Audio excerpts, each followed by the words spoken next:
ఊరు చాలా పెద్దదిలా ఉంది, ఎక్కడైనా ఎతుకుతాం. రే శర్మ గారు, నడవడానికి కాళ్ళు, తిరగడానికి ఓపిక రెండు ఉన్నాయి కదా. ఐసులే పోనే పోసేసుకుంటున్నాడు.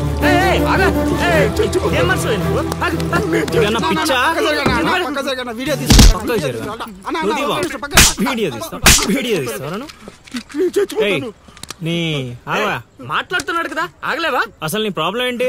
చెప్తే ఆరుస్తారా తీరుస్తారా? నా సావు నన్ను సావనివ్వండి. అయ్యా చచ్చేదో చెప్పిసావు, మాకు క్లారిటీ ఏడ్చుద్ది. ఏరా నువ్వు పత్తి రైతువా? కాదు, వరి రైతుని. వరికి పురుగు పట్టిందా? కాదు, పంట కూడా బానే పండింది, డబ్బు కూడా చేతికొచ్చింది. పంట పండితే పండగ చేసుకోవాలి, ఈ సావులేంట్రా? బావా నువ్వేం డీల్ చేయి, నేను వెళ్ళి చైత్ర గురించి తెలుసుకొని వస్తాను. ఇప్పుడు చెప్పు అంకుల్, ఏంటి నీ ప్రాబ్లం?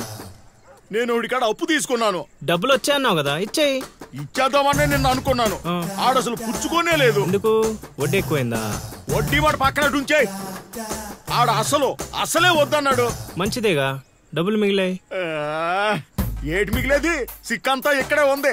ఊరు అమ్మోరు పండుగ మొదలై 3 రోజులు అయింది. అయితే ఏటైతే ఆడి దగ్గర అప్పు తీసుకున్న వాళ్ళు అందరి ఇంటి ముందుని రోజుకు ఒక డ్రామా వేస్తున్నాడు. అదిగో టెంట్ కూడా రెడీ అయిపోయినది. అది నీకు టెంట్ లాగా ఉందా, నాకు పాళ్ళలాగా ఉంది. అర్థం కాలేదా? రా చూద్దుగానే. అదిగో చూడు, ఇదిగో ఇది పరిస్థితి. నేను నీడింటి ముందు వేసినారు, ఇవాళ నా ఇంటి ముందు వేస్తున్నారు. ఆ కిరసనాయిల డబ్బా ఒకటిరా. ఎవడరా బాబు, జనాలు సావక ముందనే సమాధులు ఎక్కిస్తున్నాడు. ఎందరెందరో మహానుభావులను పొట్టన పెట్టుకున్నావు శ్మశానమా, నీకు ఇసుమంతైనను జాలి లేదా? ఎన్నో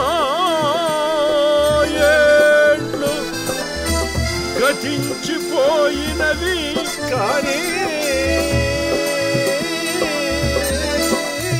ఈ శ్మశాన స్థలిన్ కన్నులు వచ్చిన మందభాగ్యుడు ఒక్కడైనను లేచిరాడు. చల ఆహా హార్మోనియం, పద్యం రక్తి కట్టే సమయంలో దగ్గి డిస్టర్బ్ చేసావు కదరా ఎద్దవ్వా. వంకెతకలేనమ్మా, డొంకెట్టుకు ఎలాడిందట. పద్యం మర్చిపోయినని ఒప్పుకోవచ్చు కదా.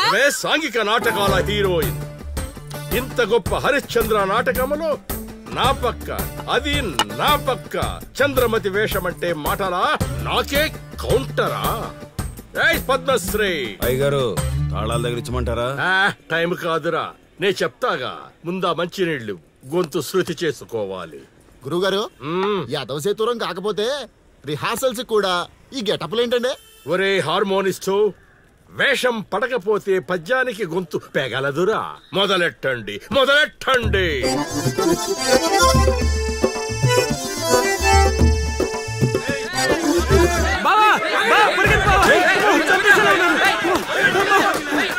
ఏం చేసావురా? నేనేం చేయలేదు బావా, ఈ ఊళ్ళో చైత్ర అనే అమ్మాయి ఉంది, మీకు తెలుసా అని అడిగా. అంతే, చైత్ర అంటే చిత్ర అని వినిపించిందట. దాని పిల్లవట బావా. సరే శర్మగా, నీ ఎంత పని చేశారా? చైత్రాన్ని చిత్ర అనుకుంటేనే 10 కిలోమీటర్లు పరిగెత్తించారు బావా. ఇంకా నయం, డైరెక్ట్ గా వెళ్ళా కాశీగాడిని అడగలేదు.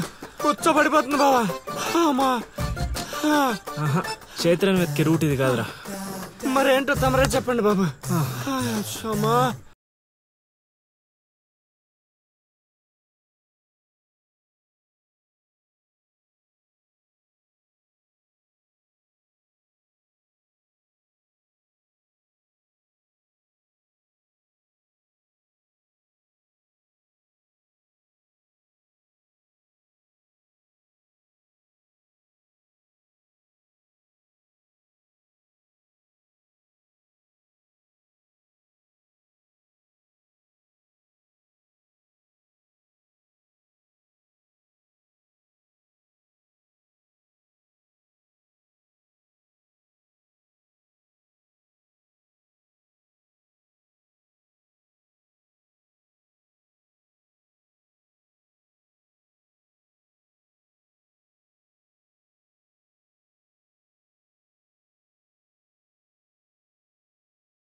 ఏటి పాట ఆగింది. పాట ఆగిపోయింది, జనాలు కూడా వెళ్ళిపోతున్నారు.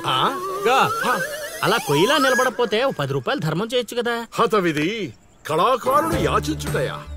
కళామ తల్లికి తీరని అవమానము కదా. అంటే ఆ రోజుల్లో రాముణ్ణి వెతుక్కుంటూ లవకుశులు ఆ ఊరు ఈ ఊరు గానం చేసుకుంటూ తిరిగారు కదా. మేము కూడా ఓ కళాపిచాచి ఉన్నాడని. కళా పిశాచి కాదు, పిపాసి. అదే కళాపిపాసి ఉన్నాడని తెలుసుకొని ఆయన కోసం వెతుక్కుంటా. అవును. ఏమిటి, నా ఊళ్ళో నాకు తెలియని అంత గొప్ప కళాకారుడు ఒకడున్నాడా? ఉన్నాడు సార్, పిచ్చప్పారావు అని అలియాస్ సుయోధన సార్వభౌముడు. నిజంగానే పిచ్చప్పారావు బా. ఎందుకు సార్ అలా ఏడుస్తున్నారు? 10 రూపాయలు అడిగామా నేనా? వద్దులేండి సార్. ఆగండి నాయనా.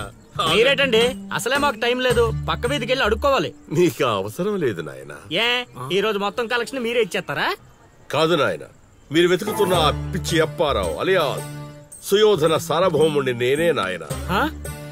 బాబు గారు, లేవండి లేవండి లేవండి, అవసరం లేదు నాయన. మా కోసం మీరు అడుక్కుంటారా ఏంటి? లేదు లేదు, మీ ఆకలి నేను తీరుస్తాను. ఒరే పద్మశ్రీ అయ్యగారు, తాళాలు తగిలించమంటారా? ఇప్పుడు కాదురా, ఇంకా దానికి టైం ఉంది. ముందు వాళ్ళ దగ్గరున్న వాయిద్యాలు తీసుకో. ఇప్పుడు వాళ్ళు మన అతిథులు, అర్థమైందా? రా. ఇంతకీ మన దేవురు నాయనా? సిల్కలూరుపేట. ఓహో, అవును, అక్కడ కళాకారులు ఎక్కువే. అవునవును, అక్కడ అన్ని రకాల కళాకారులు ఎక్కువే. అవును, ఈ లవకుశులుగానే ఎందుకు చేయాలనుకున్నారు? ఏ రాముడు కృష్ణుడు చేయొచ్చుగా. అంటే చిన్నప్పటి నుంచి అలవాటు చేసుకున్నాను సార్. వయసు పెరిగిన కొద్దీ మీసాలు గడ్డాలు పెరిగిపోయాయి. అవునండి, వాటికి ఎరువులు వేయాల్సిన అవసరం గానీ నీళ్లు పోయాల్సిన అవసరం గానీ ఉండదు కదండి, వాటంతటో పెరుగుతుంటాయి. అవునయ్యో, ఈ ఊరంతా నా కళకు అభిమానులే. నా అంత గొప్ప కళాకారుడు కావాలంటే మీరు కూడా నాతో ఉండిపోండి. సార్, ఆ ఇల్లు ఎవరిది సార్? ఏది? అదా, కాశీ అని మా బంధువుల ఇల్లే. అదిగో ఎదురుగా వస్తోంది అమ్మవారి ఊరేగింపు, ఆ ఇంటికే వెళుతోంది. చూడు బాబు, ఇదే మా ఇల్లు. ఈ కళాపిపాసి ఆహ్వానాన్ని స్వీకరించండి. రండి సార్. ఇవన్నీ మీకొచ్చినవేనా సార్? కొన్ని తెచ్చి పెట్టుకుంటే నీకు కూడా వస్తాయి బాబు. పార్వతి, కళని కళాకారుల్ని అవమానిస్తున్నావు. అలానే కదా, బంగారు ప్రాసుల్ని కాస్త దాన్ని ప్రాసులు చేసేశారు. ఆ ధాన్యాన్ని బియ్యం చేసి తింటేనే కదమ్మా బంగారమైన సంపాదించగలం, లేదా బంగారంలో బతకగలం. సెహవాడ్, సెహవాడ్, నీ మాటతోనైనా కొందరి కళ్ళు తెరుచుకోవాలి. అన్నట్టు వీళ్ళు అర్థమైంది. ఏమే, ఇంకో 2 కంట వండి పడే తినిపోతారు. సత్రంలో తయారైంది కొంప. ఇది 1980లో వచ్చింది, ఇది 90లో వచ్చింది. సార్, ఇవన్నీ మనకొచ్చినవని చెప్పుకోకపోతే బతకలేదు సార్.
ఏం ఆలోచిస్తున్నావు?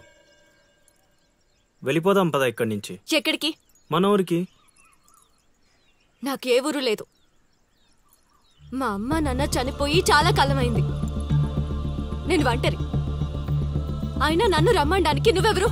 అదేంటి అలా మాట్లాడుతున్నావు? నీకేమన్నా పిచ్చా? పద వెళ్దాం. ఒక్కసారి చెప్తే అర్థం కాదా? అయినా నీకు నాకు ఏంటి సంబంధం? ఏంటి సంబంధమా? ఒంటరి అన్నావు కదా, అదే ఒంటరిగా ఉన్నప్పుడు నీ మనసును అడుగు.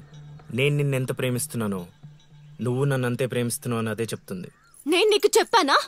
అయినా నువ్వే గాలికి తిరుగుతావు. ఎప్పుడు ఎలా ఉంటావో నీకే తెలీదు. అటువంటిది నిన్ను నమ్మి ఎలా రమ్మంటావు? అయినా వాడు నన్ను కొట్టుకుంటూ తీసుకొచ్చాడు. ఆ రోజు నువ్వు చూస్తూ ఉండిపోయావు. నిన్నేమనాలి? అదా నీ ప్రాబ్లం. ఈ మాత్రం కన్ఫర్మేషన్ చాలు నేను ఫిక్స్ అవ్వడానికి. అయినా నేను ప్రేమించిన అమ్మాయికి పెళ్ళై ఉండాలని మా గురుగారు ఎప్పుడో చెప్పారు. ఆనందం వస్తే స్టెప్ లేకుండా ఏడ్చి కూర్చుంటారా? ఇప్పుడు చెప్తున్నా విను. తెలియకుండా తీసుకెళ్ళిపోవడం, చెప్పకుండా లేపుకెళ్ళిపోవడం కష్టం కాదు, నాకు ఇష్టం లేదు. తీసుకెళ్ళను లేపుకెళ్ళను అన్నానని నువ్వు దేనికి ఫిక్స్ అవ్వకు. ఎందుకంటే నా మాటకి నేనే ఫిక్స్ అవను. 24/7 ఎప్పుడైనా వస్తా. కొంచెం రెడీగా ఉండే.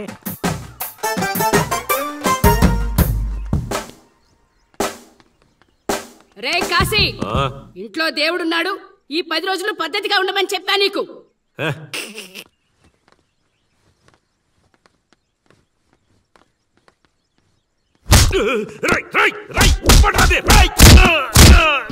ఎవడ్రాది?